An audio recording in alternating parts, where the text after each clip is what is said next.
Shalom, selamat pagi Bapak Ibu kasih Tuhan. Satu kasih kemurahan Tuhan Yesus bagi setiap kita. Kita berada di tempat ini dan kita tahu Tuhan Yesus ada di tempat ini saat ini, melihat dan menjamah setiap kita. Kita mau satu hati dalam doa. Terima kasih Tuhan Yesus yang baik. Terima kasih Bapa yang baik. Terima kasih Roh Kudus yang lembut dan manis. Kami tahu Engkau ada di tengah-tengah kami. Kalaupun ada Tuhan, kuasa yang bukan daripada Engkau yang ingin mengganggu kami dengan cara apapun juga, kami mau satukan hati, iman percaya kami, kami mau ikat, patahkan, hancurkan di dalam nama Tuhan Yesus. Nama yang berkuasa, nama yang ajaib, nama yang menyelamatkan, nama yang menyembuhkan, nama yang menjadi kekuatan dalam hidup kami. Engkaulah Tuhan kami Yesus Kristus. Kami serahkan teman-teman kami Tuhan yang ada dalam perjalanan. Tuhan sertai, Tuhan tibakan di tempat ini dengan selamat. Kami rindu bersama-sama memuji, menyembah, mengagungkan, meninggikan, memuliakan, memuja nama-Mu Tuhan, masuk dalam hadirat-Mu yang lebih dalam lagi. Terima kasih Tuhan, kami percaya pada kami ibadah yang diberkati Tuhan, yang dilawan dengan kuasa Roh Kudus. Jamah mencengkram setiap kami. Terima kasih Tuhan, terima kasih. Saat ini Tuhan, dengan waktu yang singkat, kami mau mata hati kami hanya tertuju kepada-Mu Tuhan. Karena kami tahu, hanya kekuatan-Mu yang kami butuhkan di dalam kami menghadapi hidup ini. Erat pegang kami dalam kasih-Mu Tuhan. Terima kasih Tuhan. Di dalam nama Tuhan Yesus, kami naikkan pujian penyembahan kami hanya bagi Engkau Tuhan. Haleluya.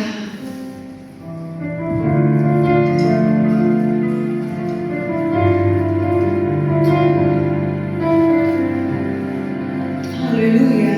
Kita katakan, mata kami tertuju padamu. Kau kekuatan kami, kekuatanku hanya di dalam-Mu. Harap dalam dekam-Mu, terlebih di saat Kamu mengerti. Kami pilih untuk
lebih dari cukup Tuhan. Jadi perisai, pelindung, penolong, dan kekuatan dalam hidup kami. Kami terima anugerah-Mu yang besar, anugerah di atas kayu salib, menebus, menyembuhkan kami, menyelamatkan kami, memberkati kami. Melihat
Di atas kayu salib, Kau menebus setiap kami, Kau menyelamatkan setiap kami. Bahkan anugerah-Mu Tuhan tetap tercurah seumur hidup kami. Oh terima kasih Tuhan. Sebentar kami akan lebih lagi bersorak-sorai bagi nama-Mu yang kudus. Di dalam nama Tuhan Yesus berikan tepuk tangan sorak-sorai. Biarlah kekuatan kita, biarlah kebanggaan kita, biarlah Tuhan kita Yesus Kristus. Haleluya. Ada sorak bagi Dia. Meskipun sudi kami rintangan menghadapkan Kau, katakan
ini adalah firman Allah, dan firman bersama-sama dengan Allah, dan firman itu adalah pribadi Allah itu sendiri. Berfirmanlah Tuhan, kami siap mendengar, menerima. Mampukan kami Tuhan untuk melakukan firman-Mu di sepanjang hidup kami. Kita mau katakan satu pujian ini.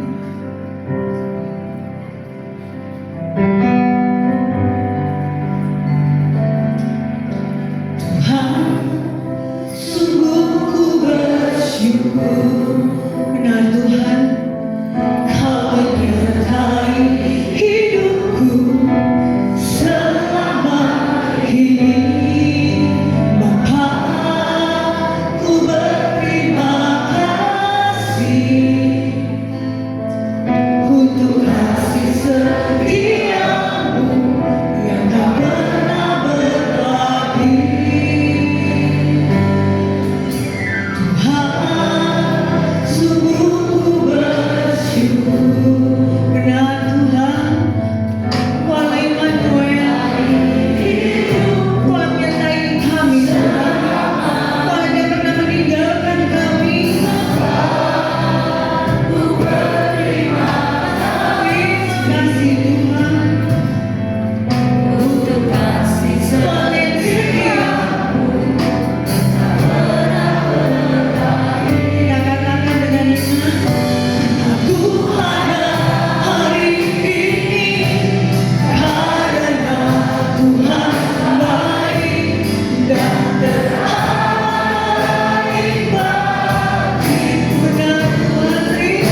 menyertai setiap kami, bahkan Engkau sudah memberkati setiap kami, sehingga kami boleh berada di tempat ini Tuhan, untuk kami boleh beribadah kepada Engkau, kami boleh memuji, kami boleh menyembah Engkau, kami juga boleh bersorak-sorai bagi Engkau. Dan saat ini kami mau dengar kebenaran firman Tuhan, dan biarlah urapan Tuhan ada pada setiap kami, semangat dari setiap kami untuk mendengarkan firman Tuhan itu juga ada pada diri setiap kami pada pagi hari ini.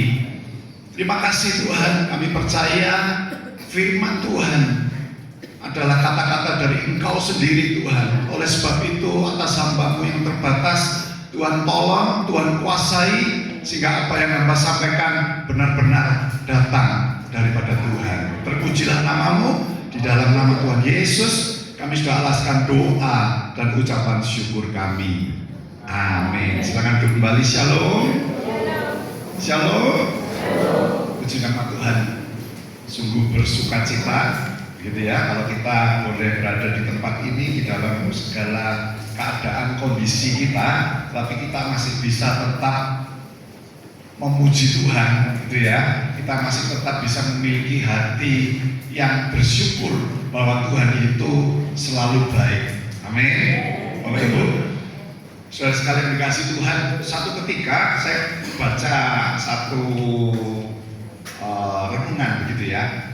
Ada sebuah cerita ini tentang argumen, begitu ya. Argumen itu ya mungkin bisa dikatakan ada satu perdebatan antara seorang anak laki dan juga ayahnya. Anak ini masih ya kurang lebih sekolah dasar, gitu ya, umurnya belum terlalu remaja, gitu, masih anak-anak sekolah dasar. Nah, terjadi satu argumen antara ayah dan anak ini. Anak ini berargumen bahwa kenapa kok kita itu selalu rajin berdoa? Untuk apa? Dia sudah komparkan dengan keadaan sehari-hari di dalam sebuah keluarga ini. Dia mengatakan bahwa kenapa Papa kok selalu berdoa dan doanya kadang-kadang itu saja, tetapi keadaan kita semua, keadaannya Papa pun itu masih tetap sama.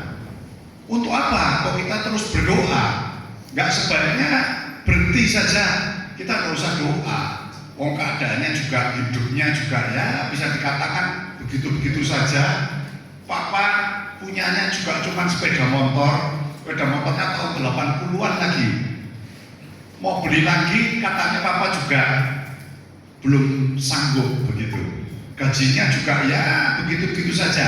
Tidak ada kemajuan, padahal kita setiap hari berdoa supaya Tuhan itu memberkati kita. Anak tadi itu berargumen seperti itu. Semuanya sepertinya biasa-biasa saja, tenang-tenang saja, tidak ada kemajuan. Kadang kita juga pernah sakit loh Pak, begitu. Ya, kita juga nggak bisa beli seperti tetangga kita, seperti teman-temanku, HP yang baru, mungkin jam tangan yang baru, sepatu yang mungkin mahal, yang bermerek, begitu. Semuanya ya begitu-begitu saja. Lalu ayahnya ini dengan senyum begitu ya, dia mengatakan ya memang betul semua itu mungkin belum terjadi di dalam kehidupan kita, tapi juga di dalam kehidupan kita, dia mengatakan kita ini terbebas dari yang namanya ketakutan. Kamu pernah takut? Dia tanya balik sama anaknya. Dia diem aja anaknya. Ya, kita ini hidup dalam ketenangan. Dia mengatakan, ayah ibu juga nggak ada satu keganjelan begitu ya. Semua hubungan kita, kamu dengan ayah, kamu dengan ibu, kamu dengan adikmu, semuanya baik-baik saja. Tidak ada tekanan-tekanan di dalam kehidupan kita. Papa juga merasa nggak ada yang menekan hidup dari Papa. Dia mengatakan gitu. Kita semua tidak ada hidup di dalam ketakutan.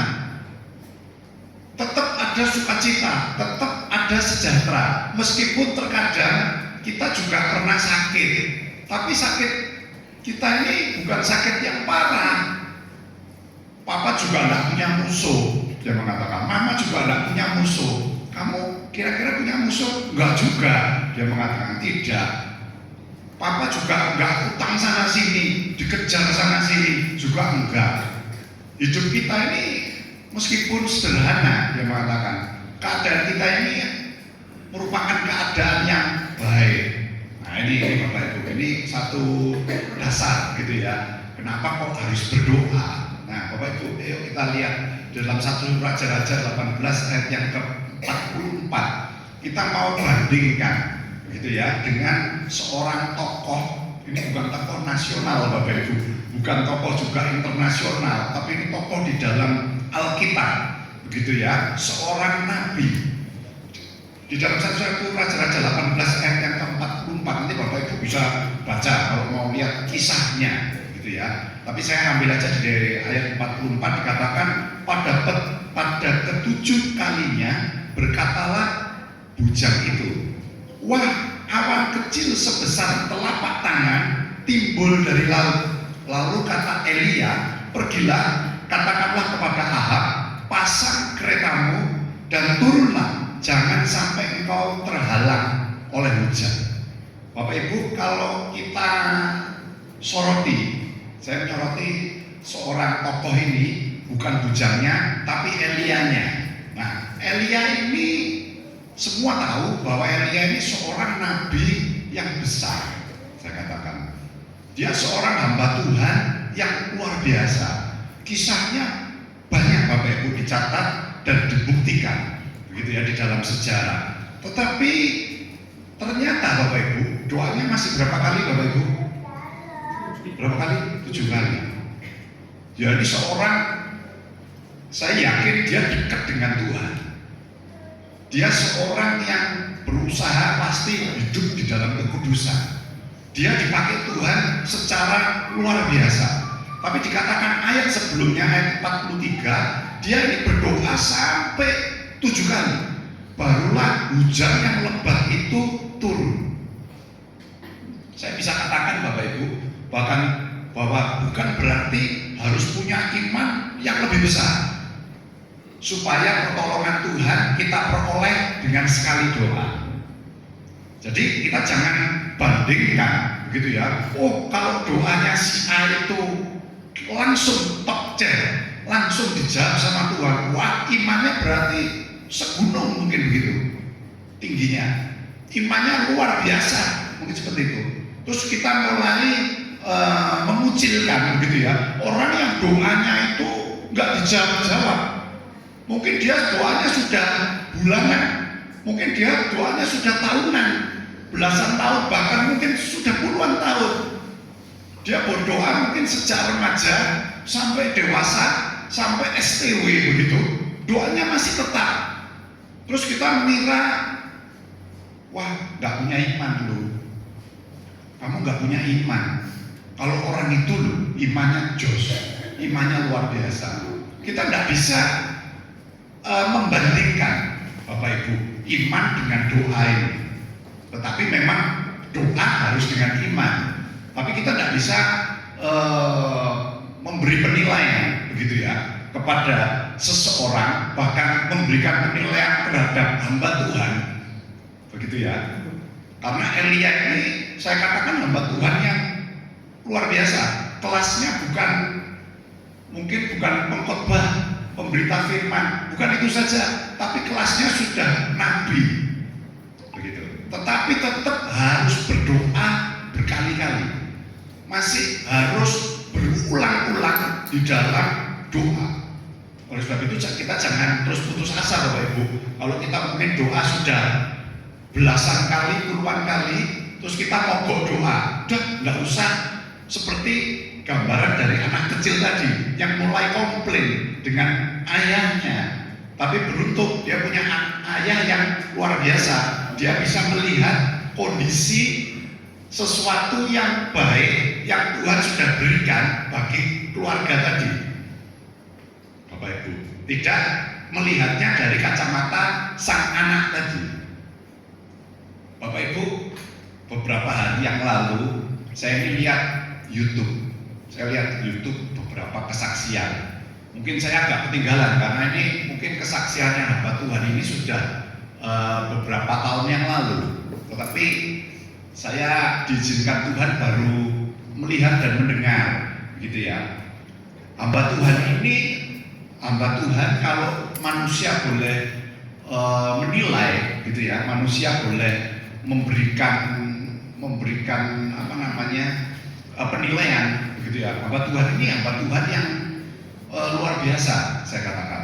Hamba Tuhan, kenapa saya katakan luar biasa? Karena pelayanannya itu sungguh memberkati banyak orang. Kelasnya bukan cuma kabupaten, kelasnya bukan cuma satu kota, tetapi mungkin satu Indonesia, bahkan mungkin di luar negeri sana. Hamba Tuhan ini seorang wanita, begitu ya. Kalau saya sebutkan Bapak Ibu pasti tahu. Nanti saya sebutkan supaya Bapak Ibu berpikir, tidak ngantel begitu Bapak Ibu ya. Nah, ternyata di dalam kesaksiannya hamba Tuhan ini juga pernah mengalami masalah, begitu ya. Pernah mengalami sesuatu hal yang mirip dengan anak kecil tadi, mirip juga dengan Elia, yaitu doanya itu nggak didengar Tuhan. Doanya lama sekali dijawab, meskipun pada endingnya doanya terkabul, nama Tuhan dipermuliakan. Tapi awalnya, wah, nggak dijawab-jawab. Dan kalau doanya ini tidak dikabulkan, begitu ya, seseorang bisa beranggapan karena hamba Tuhan ini dikenal sama banyak orang, wah, dia bisa malu. Tuhan sepertinya dalam tanda kutip bisa dipermalukan lewat perbuatan dari hamba Tuhan tadi. Kenapa? Karena dia punya utang, Bapak Ibu. Hamba Tuhan yang cukup, kalau manusia boleh menilai cukup besar ini, begitu, itu punya utang ratusan juta utangnya. Bapak Ibu pernah tahu ya Ibu Debbie Basir? Pernah ya? Pernah tahu ya? Gak ada yang tahu. Masa gak ada yang tahu? Berarti saya salah dong kalau gitu. Kalau ngomong banyak dikenal. Nah itu namanya itu Bapak Ibu. Jadi saya berani mengatakan karena dia sudah bersaksi dan di YouTube Bapak Ibu bisa lihat. Dia punya utang 400 juta. Dia dari sejak awal, saya yakin sebelum dia berutang, begitu ya, pasti sudah doa sama Tuhan juga. Nah, pada saat dia hutang, dia mulai mencicil sampai dia macet untuk mencicil. Saya yakin dia juga berdoa. Ini bukan cuma keyakinan saya, tetapi ini juga kata-kata dari Ibu Debbie tadi. Dia terus berdoa, dia terus berdoa. Nanti kalau enggak Tuhan malu loh. Kalau sampai aku enggak bisa bayar utang 400 juta tadi. Nanti saya lanjut Bapak Ibu. Kita balik lagi ke Elia dulu ya. Elia ini saya katakan bukan berarti Elia ini imannya kurang besar, Bapak Ibu. Bukan berarti tadi yang saya contohkan argumen dari ayah dan anaknya tadi itu, ayahnya imannya kurang besar. Bukan berarti seperti itu. Tapi saya katakan, kalau seseorang itu terus tekun berdoa, meskipun doanya sepertinya belum dijawab sama Tuhan, itu justru menunjukkan seseorang itu punya iman yang besar. Amin. Jadi bukan berarti iman Elia tadi itu kurang besar, tapi justru menunjukkan Elia itu punya iman yang besar. Kenapa? Dia terus lakukan, meskipun belum tampak ada awan, boro-boro hujan, masih awan saja belum, tapi dia tetap berusaha apa Bapak Ibu? Berdoa. Dia terus berdoa, dia terus penerus berdoa. Dia tidak bosan, dia tidak kecewa, dia tidak berkecil hati. Oleh sebab itu Bapak Ibu, kita sebagai anak-anak Tuhan yang mungkin kita melewati masa-masa yang kurang baik mungkin di mata pandangan kita mau tetap berdoa dengan benar. Saya garis bawahi berdoa dengan benar, Bapak Ibu. Yakobus pasal 4 itu ya, ayat 2b sampai 3a, itu ada kata-kata kuncinya. Kamu tidak memperoleh apa-apa karena kamu tidak berdoa. Jadi jangan harap kita menerima sesuatu kalau kita ini tidak ngarep gitu tuh, Bapak Ibu. Kita tidak berdoa. Atau dikatakan kita ini sudah rajin berdoa, kita sudah selalu berdoa, tetapi kamu juga tidak terima apa-apa. Dikatakan kenapa? Karena doa kita itu salah ternyata. Jadi harus dua ini dilakukan, doa dan harus benar doanya. Kalau orang itu setia berdoa, tapi doanya itu salah, ternyata juga tidak didengar sama Tuhan. Tadi saya katakan Ibu Devi tadi berdoa, awalnya itu dia berdoa, setelah pagi dia katakan sampai menangis dia berdoa, Tuhan, ayo Tuhan, kasih jalan keluar supaya aku ini bisa bayar utang. Kalau enggak, nanti Tuhan itu yang malu loh. Aku ini hambamu, begitu. Aku ini hambamu, betul Bapak Ibu. Dalam pemikiran kita manusia, secara sepintas, benar. Dia ini hamba Tuhan besar. Terus nanti dia dipakai polisi mungkin begitu, atau rumahnya disita, dia harus keluar angkat kaki dari rumahnya. Kenapa? Nggak bisa bayar utang. Secara logika manusia, Tuhan dipermalukan. Dia terus berdoa, nanti Tuhan, engkau malu Tuhan, aku ini hambamu. Nanti orang melihat aku ini seperti nggak kau pelihara. Aku ini selalu bersaksi tuh Tuhan, kalau aku ini begini, aku itu begitu. Tapi kalau sampai aku nggak bisa bayar utang, semua jemaat itu tahu, seolah-olah aku tidak memuliakan namamu. Engkau yang malu Tuhan. Sampai satu ketika Bapak Ibu, dia terus berdoa sampai mepet karena dia ini utang sama Pak Haji, begitu ya. Dia dipepet sampai nanti dikatakan nanti berapa waktu kemudian, kalau enggak kamu harus keluar dari rumah ini, dikatakan. Kalau enggak ya maaf. Lalu bagaimana lagi, begitu. Lalu dia ditegur sama Tuhan. Ternyata doanya ini salah, Bapak Ibu. Jadi dia merasa bahwa Ibu Devi tadi ingin membantu Tuhan supaya nama Tuhan itu dipermuliakan. Ternyata Tuhan tegur keras dia bahwa aku ini tidak perlu bantuanmu, begitu. Aku ini bisa sanggup untuk memuliakan diriku. Masalahnya seperti itu sama Tuhan. Dia nangis. Akhirnya dia sadar, oh iya, aku ini membatasi kuasa Tuhan. Aku ini terlalu sombong, aku ini terlalu berpikiran bahwa Tuhan itu harus lewat aku bisa dimuliakan. Kalau aku bisa bayar hutang, aku bersaksi, Tuhan bekerja luar biasa, mungkin kirim A, kirim si B, atau dia dapat berkat, aku baru bisa memuliakan nama Tuhan. Kalau aku tidak bisa bayar hutang, wah memalukan nama Tuhan. Itu pikirannya secara manusia. Begitu juga seringkali kan kita itu juga berpikiran seperti itu. Sejak saat itu dia minta ampun sama Tuhan, dia merasa berdosa, dia merasa salah doanya, sehingga dia mulai merubah.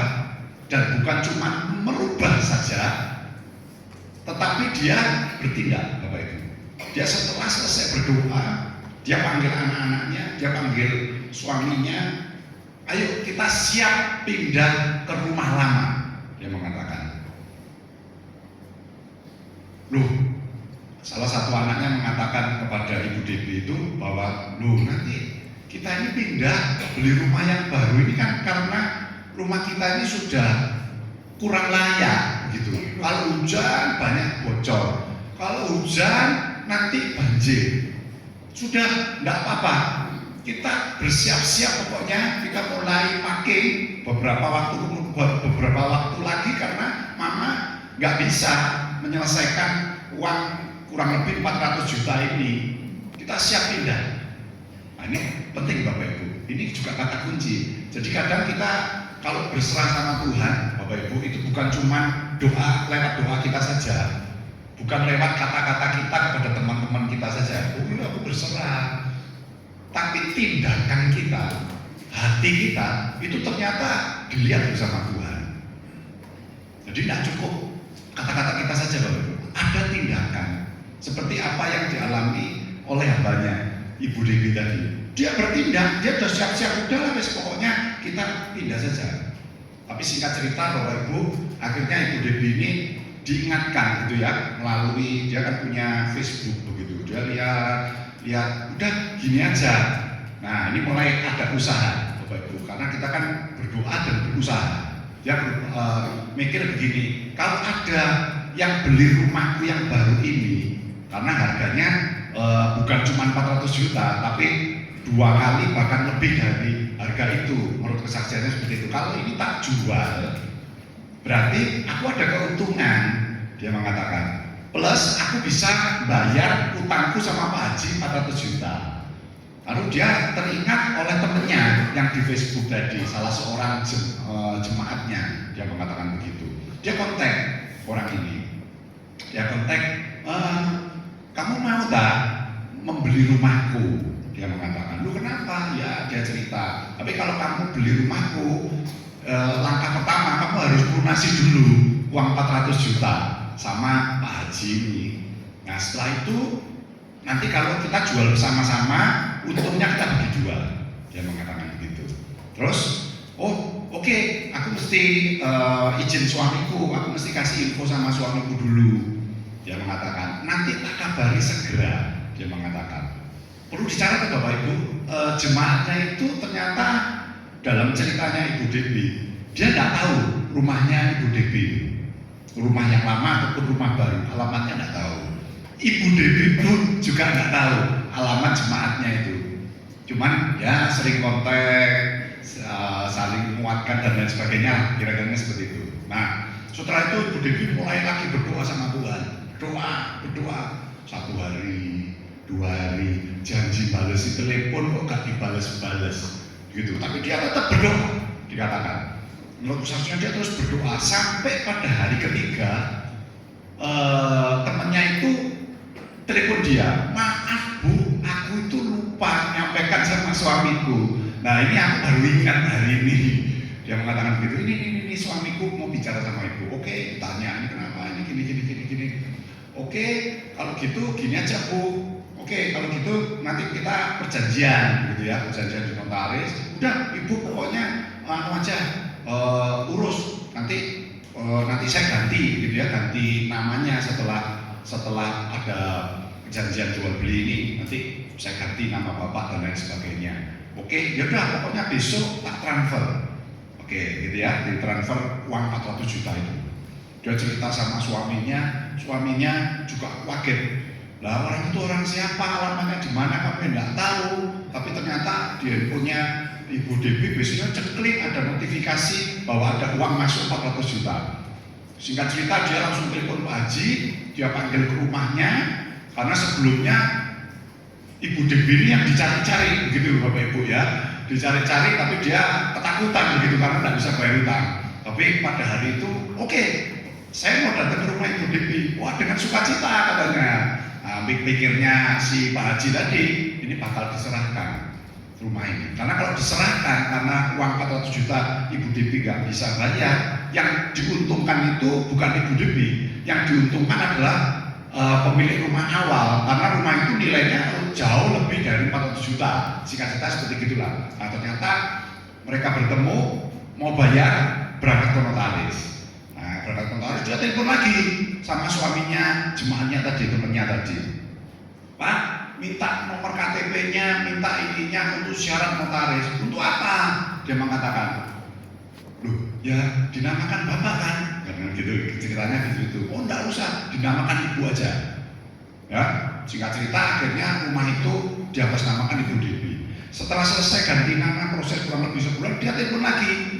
Oke, saya serahkan sertifikat yang atas nama saya ini ke bapak. Saya minta alamatnya bapak. Saya titipkan di situ sambil saya mohon untuk dapat nyicil. Dia mengatakan begitu. Dia malu, dia sambil guyonan, bukan malu hamba Tuhan, utang-utang dikasih orang saya tidak mau begitu. Jadi aku mau janji untuk nyicil. Dia mengatakan, bapaknya ngomong sudahlah, itu kan masa lalu, yang baru sekarang sudah tiba. Dia mengatakan. Nah, tapi singkat cerita Bapak Ibu, akhirnya Ibu Dewi ini mencicil. Itu sampai dengan saat ini katanya sudah lunas. Nah, Bapak Ibu, kita bisa melihat, jadi doa ini ternyata selain kita rajin berdoa, ternyata doa ini juga harus benar. Syaratnya banyak ya Bapak Ibu, harus sesuai kehendak Tuhan, sesuai firman Tuhan dan apa. Itu Bapak Ibu sudah ngerti. Tapi yang saya jadi penekanan saya ini yang kadang-kadang, wah ini gimana ya? Ini kan kadang-kadang sesuai dengan firman Tuhan sepertinya, tapi ternyata juga tidak. Nah itu kita minta kepekaan sama Tuhan. Seperti Ibu Dewi tadi sudah sekali beliau begitu ya, tapi masih bisa salah loh doa. Nah kita harus hati-hati. Jadi hati ini saya ingatkan sekali lagi Bapak Ibu harus benar-benar berserah. Dan Tuhan ternyata tidak butuh bantuan manusia untuk memuliakan namanya. Itu kesimpulannya Bapak Ibu. Tuhan sanggup melalui caranya untuk dapat memuliakan namanya. Begitu Bapak Ibu.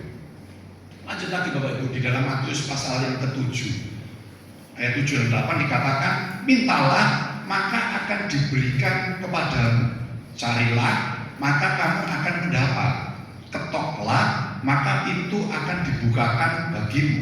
8. Karena setiap orang yang meminta menerima, dan setiap orang yang mencari mendapat, dan setiap orang yang mengetok baginya pintu dibukakan. Ini berbicara tentang usaha. Minta, cari, ketok. Ini bicara tentang usaha. Ini berbicara tentang pengharapan. Orang kalau ketok pintu, itu harapannya apa? Pintunya dibuka. Orang kalau minta sesuatu, harapannya apa? Menerima, Bapak Ibu. Orang kalau mencari sesuatu, harapannya apa? Menemukan. Berharap, berusaha. Oleh sebab itu kita harus tetap berusaha.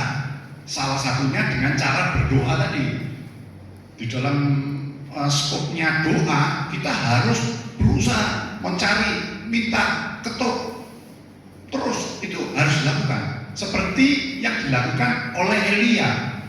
Dia nggak cukup berdoa berhenti gitu saja. Tapi dikatakan pada saat Elia itu naik ke Gunung Karmel untuk berdoa, dicatat dalam firman Tuhan, dia berusaha untuk melihat hasil doanya. Dia kan minta hujan, begitu ya. Dia berusaha melalui bujangnya disuruh naik. Kamu naik, lihat ke arah laut. Apakah sudah ada awan? Belum. Balik. Dia doa lagi, nyuruh lagi, lihat lagi. Belum. Balik lagi. Apa yang dilakukan Elia? Tetap minta, tetap mencari, tetap ketok. Artinya dia tetap berusaha berdoa. Dia juga berusaha untuk nyuruh bujangnya melihat di atas laut sudah ada awan apa belum. Karena awan itu timbulnya kan awalnya dari laut, air laut itu. Belum ada, masih biru, begitu. Nggak ada putih-putihnya. Terus itu dilakukan sampai 7 kali. Nah ini kita bisa melihat ada usaha. Meskipun dia seorang nabi Tuhan, nabi yang besar, orang yang dipakai Tuhan secara luar biasa. Kita lihat ya tandingannya dengan 450 nabi Baal. Wah itu suatu hal yang spektakuler Bapak Ibu. Sesuatu hal yang dahsyat, begitu ya. Tuhan bekerja lewat hamba Tuhan Elia ini. Tetapi dia juga tetap berusaha. Tidak diam-diaman saja. Tidak merasa kalau aku sudah setia beribadah, aku setia melayani Tuhan, aku setia baca firman, ya sudahlah, aku juga setia berdoa, tidak mau berusaha lagi. Tidak, ini tetap dilakukan oleh Elia, oleh hamba Tuhan, oleh nabi yang besar itu. Begitu.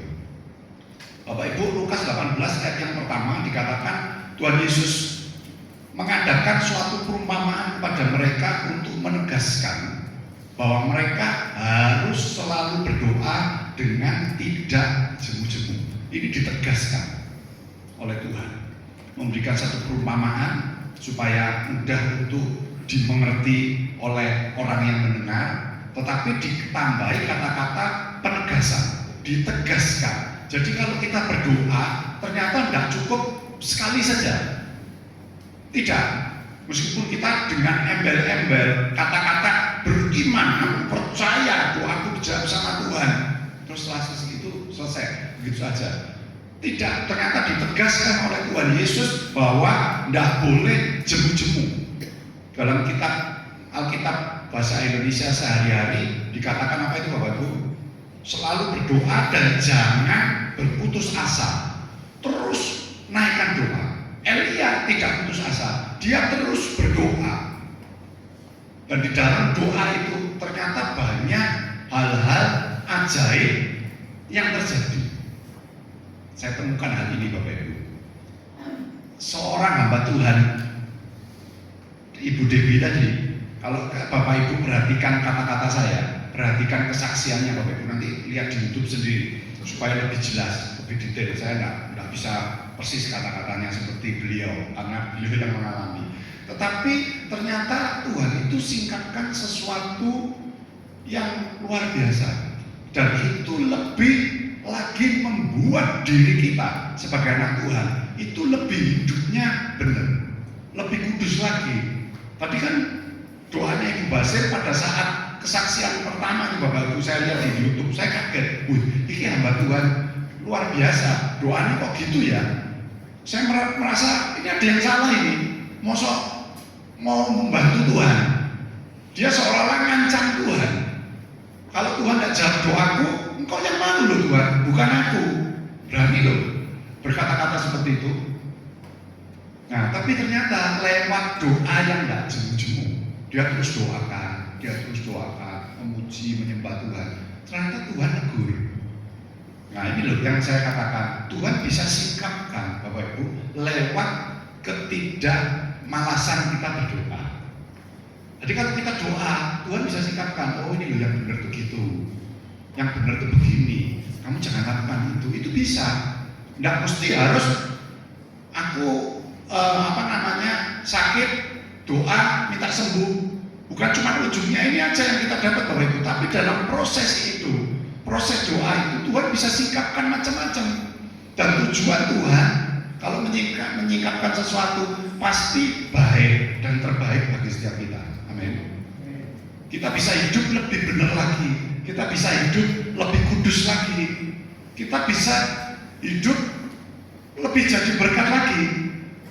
Seperti kesaksiannya Ibu Dewi tadi, saya lihat, saya dengar, saya lihat, wah saya dapat berkat lagi.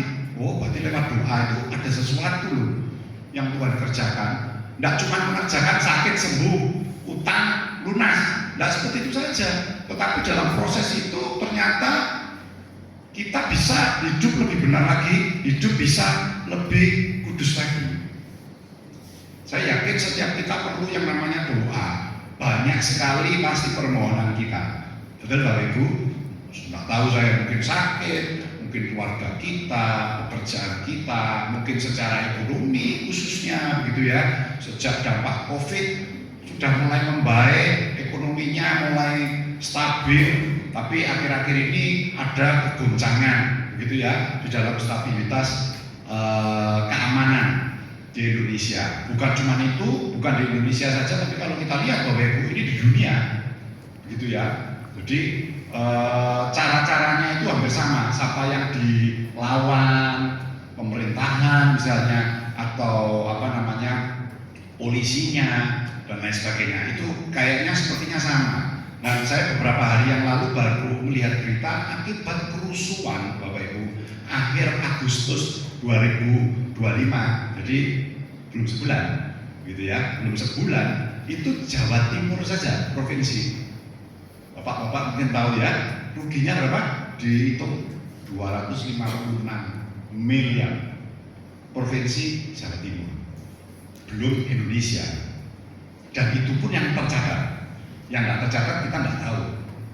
Ya, kalau negara rugi, provinsi kita Jawa Timur aja lah, nggak usah negara, nggak usah ngomong negara yang besar, itu rugi, ekonominya digoncang, stabilitasnya digoncang. Yang rugi siapa? Kita pun juga bisa rugi Bapak Ibu. Keadaan ekonomi kita mungkin juga ikut-ikutan, begitu. Nah, tapi sebagai anak Tuhan, saya yakin doa kita tidak pernah sia-sia, amin. Asal kita berdoa tadi itu berdoa dan doa kita harus benar. Dan tambah lagi ditegaskan melalui perumpamaan yang dikatakan oleh Tuhan Yesus, tidak jemu-jemu, tidak boleh putus asa kita di dalam berdoa. Bapak Ibu, doa ini tanda bukti bahwa kita itu senantiasa punya pengharapan. Makin sering berdoa, makin membuktikan kita itu berharap sama Tuhan. Saya ini untuk naik ke mimbar sini Bapak Ibu, doanya mungkin sudah berkali-kali di ruangan ini. Bapak Ibu, datang saya doa, sebelumnya saya doa, mau naik saya doa. Tanda saya ini berharap. Kalau enggak takut Bapak Ibu, takut salah ngomong, takut grogi dan sebagainya. Karena itu saya doa, ingat saya doa. Nah, doa keseringan kita berdoa, begitu ya, itu tanda bahwa kita ini betul-betul berharap sama Tuhan, membuktikan bahwa kita ini berharap sama Tuhan. Dan ini membuktikan kita nantinya Bapak Ibu, dengan kita berdoa sama Tuhan, ini kita tidak mudah yang namanya putus asa. Kita bisa dikasih hikmat sama Tuhan, kita bisa dikasih perlindungan sama Tuhan, kita bisa dikasih sesuatu yang baru dari Tuhan. Dan itu sangat penting.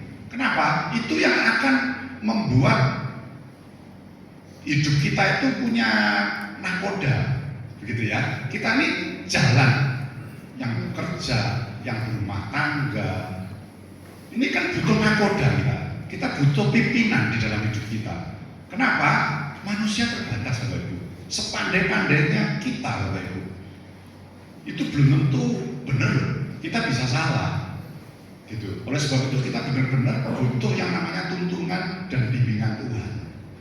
Satu lagi Bapak Ibu, doa ini juga membuktikan kita itu percaya Tuhan. Bukan percaya kekuatan kita, bukan percaya duit kita, bukan percaya kepandaian kita, kemampuan kita. Bukan. Tapi seringkali makin sering kita berdoa, makin membuktikan kita itu hanya percaya sama Tuhan. Amin. Jangan sampai kita melihat Bapak Ibu, di tengah-tengah kesulitan kita, keadaan kita, kesakitan kita, mungkin sakit penyakit, jangan sampai terus kita itu udah doa, udah jemu-jemu, merasa doanya benar, gak dijawab-jawab, mulai melenceng. Oh, itu ada tawaran seperti itu, sepertinya gampang.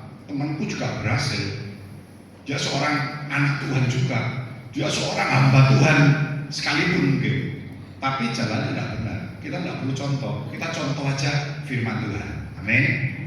Jadi Bapak Ibu, kehidupan di dalam dunia ini saya katakan bukan semakin baik. Ini biasanya diucapkan sama Tuhan di awal tahun, tapi ini di tengah-tengah tahun begitu ya. Saya mengatakan tidak semakin baik kok memang. Oleh sebab itu kita sangat butuh campur tangannya Tuhan. Nah, campur tangan Tuhan dapat kita rasakan salah satunya Bapak Ibu lewat doa-doa yang selalu kita panjatkan, termasuk membuat kehidupan kita itu semakin berkenan di hadapan Tuhan. Oleh sebab itu saya berpesan, kalau kita berdoa Bapak Ibu, jangan cuma seperti menghafalkan kata-kata saja yang indah. Jangan Bapak Ibu, kita benar-benar siapkan waktu, kita benar-benar komunikasi sama Tuhan. Meskipun mungkin omongan kita ini dasarnya belepotan, omongan kita ini tidak bagus, tidak tertata, yang indah-indah. Tuhan tidak butuh itu Bapak Ibu. Tuhan butuh betul-betul dari dasar hati kita. Amin. Mau kita ini ciptaannya kok. Dia tahu, oh, aku tidak bisa berkata-kata yang indah, aku tidak bisa berkata-kata yang bagus mungkin di hadapan manusia. Tapi itu tidak masalah di hadapan Tuhan. Asal kita naikkan dengan benar-benar kesungguhan hati kita. Nah, saat ini kita sudah belajar tentang doa yang dapat mendatangkan sesuatu yang kita butuhkan Bapak Ibu. Entah itu pembelaan Tuhan, pemeliharaan Tuhan, bahkan pengkudusan dari Tuhan Bapak Ibu, lewat doa. Nah, itu pasti kita dapatkan terjadi di dalam hidup kita. Amin. Puji nama Tuhan. Saya nggak berpanjang lagi, mari kita satu hati dalam doa. Kita pejamkan mata kita. Kami bersyukur Tuhan, kalau Engkau sudah ingatkan setiap kami untuk kami senantiasa berdoa dengan tidak jemu-jemu.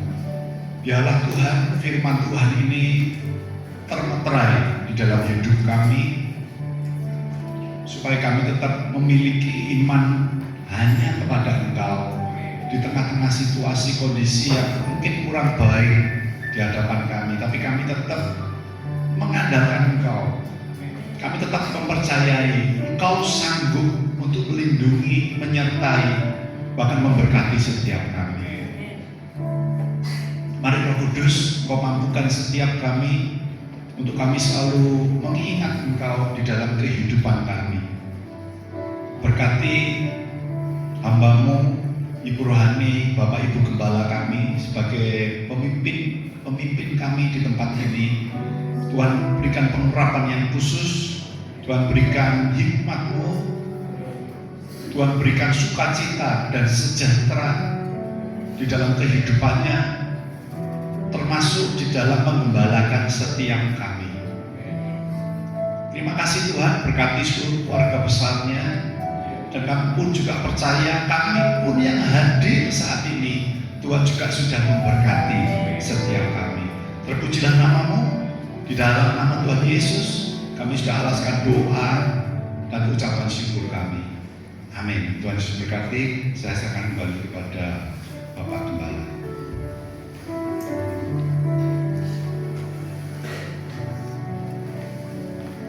Biarlah firman Tuhan memotivasi setiap kita sebagai umat-umat Tuhan di segala situasi. Tetap kita terus berdoa dengan tidak berkeputusan. Karena ketika kita menyampaikan doa kita, tentunya doa yang benar, ya, di hadapan Tuhan dengan motivasi yang benar, tujuan yang benar, sesuai dengan kehendak Tuhan, itu menunjukkan, membuktikan bahwa kita tetap berharap kepada Tuhan, dan itu membuat kita semakin percaya pada Tuhan. Yakinlah bahwa Tuhan membuat segala sesuatu menjadi indah pada waktunya. Sama-sama kita berdiri. Terima kasih kepada Pak Edi yang sudah melayani. Tuhan berkati.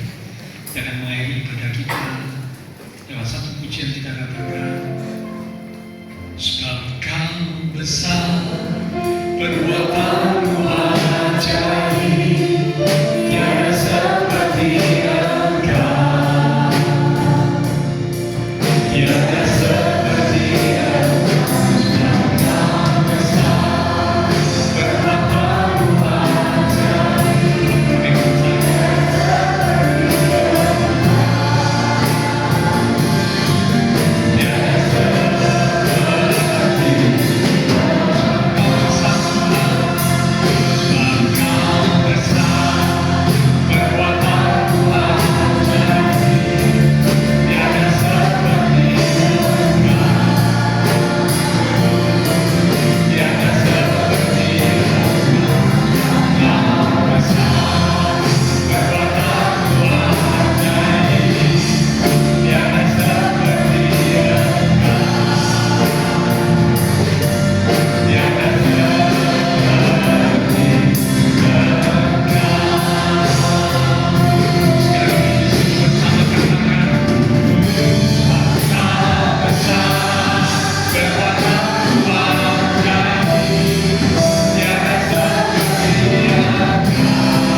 inilah keyakinan setiap kami bahwa kami punya Allah yang Maha Besar. Tiada Allah yang seperti-Mu Tuhan. Engkau hebat, Engkau luar biasa. rencanamu indah buat kami. Bahkan di dalam segala perkara Engkau selalu turut bekerja untuk mendatangkan kebaikan bagi kami yang mengasihi-Mu. Karena itu biarlah kami boleh semakin percaya, bukan hanya dengan kata-kata, tetapi sebuah pembuktian kepercayaan kami kepada Tuhan, pengharapan kami kepada Tuhan dibuktikan dengan kami tetap tekun di dalam doa. Tentunya doa yang benar, doa yang sesuai dengan kehendak Tuhan, doa dengan motivasi tujuan yang benar. Dan kami yakin pada waktunya, pada saatnya Engkau akan menyatakan kemuliaan-Mu, sesuatu yang tidak terduga, yang tidak pernah kami dengar, yang tidak pernah timbul dalam hati. Tuhan sediakan buat setiap umat-umat Tuhan yang sungguh-sungguh percaya dan berharap kepada Tuhan. Maka karena firman Tuhan yang sudah kami terima, sehingga kami bukan hanya sekedar tahu, bukan hanya sekedar mengerti, tetapi kami mengalami firman Tuhan. Kami mempraktekkan firman Tuhan, membuat kami semakin bertumbuh dewasa, rohani kami semakin teguh, semakin kuat di dalam Tuhan. Terima kasih Tuhan Yesus. Memberkati setiap umat-umat Tuhan, jemaat Tuhan, Kau berkati, diberkati iman rohani, diberkati keluarga rumah tangga, diberkati usaha pekerjaan, diberkati studi sekolah, diberkati kesehatan kami, bahkan diberkati masa depan kami. Semua yang sudah melayani, dengan juga dengan hamba-Mu Bapak Kim yang sudah menyampaikan pesan kebenaran firman, persembahan yang sudah dipersembahkan, yang akan dipersembahkan, apapun yang dilakukan setiap umat Tuhan, karena mengasihi Tuhan, Allah sumber segala berkat akan memberkati kembali dan terus memakai kehidupan kami untuk kami boleh lebih lagi memuliakan Tuhan. Kami berdoa memberkati bangsa negara kami Indonesia, pemimpin-pemimpin bangsa kami. Berikanlah hikmat Tuhan, kuasai cengkeram hati pikiran mereka dengan roh takut akan Tuhan, sehingga di dalam setiap keputusan, di dalam setiap langkah yang mereka buat itu boleh seturut dengan kehendak Tuhan. Bangsa kami Indonesia boleh dipulihkan, bangsa kami Indonesia boleh dibawa menuju pada bangsa yang adil dan makmur, dan nama Tuhan boleh ditegakkan atas bangsa negeri kami Indonesia yang kami cintai. Kota kami Surabaya di dalam perlindungan Tuhan, maka tetangga, lingkungan sekitar gereja Tuhan, Tuhan berkati mereka sekalian. Memberkati setiap jemaat-jemaat Tuhan yang berulang tahun sepanjang minggu ini, dengan pertambahan usia yang Tuhan beri, membawa kami semakin lebih lagi mengasihi Tuhan.